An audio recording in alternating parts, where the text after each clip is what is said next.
kokį matom vaizdą, neskaitant, jeigu nebūtų senelės, yra reformeris. Taip, kuomet nuimam spyruokles visas, kad galėtumėm nustumti reformerio lovą iki pat galo ir užsidedam papildomą dalį, pirmiausia liečiam prie medinės dalies, tuomet yra daug lengviau sujungiam čia.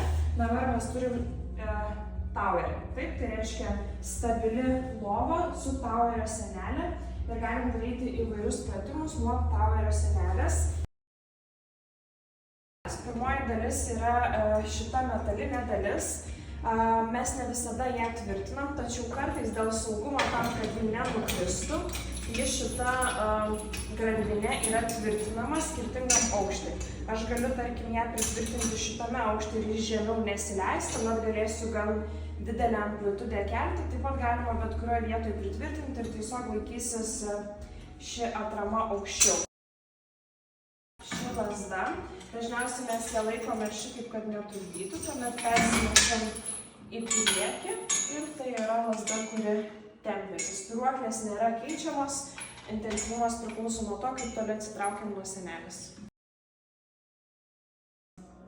Dar viena reformerio dalis spyruoklės. Šiuo atveju čia matome su geltona spalva nuspalvintas spyruoklės. Jų aukštį galima keisti. Čia turim tokią rankenėlę, kurią reikia timptelti į save. Tuomet visiškai galime lengvai keisti reformerio spyruoklės aukštį. Tiesiog paleidžiam rankenėlę ir užsifiksuojam. Ši spyruoklė atrodo šiek tiek kitaip, ar ne, jeigu geltona buvo plona, tai ši yra storesnė, bet skirtumo, kuri stipresnė, kuri silpnesnė lyginti nereikia. Mes dažniausiai ją tiesiog persegam kažkur į kitą vietą, pavyzdžiui čia arba kažkur bet kur žemiau. Matote, visos spyruoklės vienos yra trumpesnės, kitos ilgesnės, skiriasi jų spalvos, jums nereikia žinoti, kuo jos skiriasi, svarbu surasti vieną ir kitą, kuomet mes spyruoklės keičiame vietomis arba keičiame dirželius.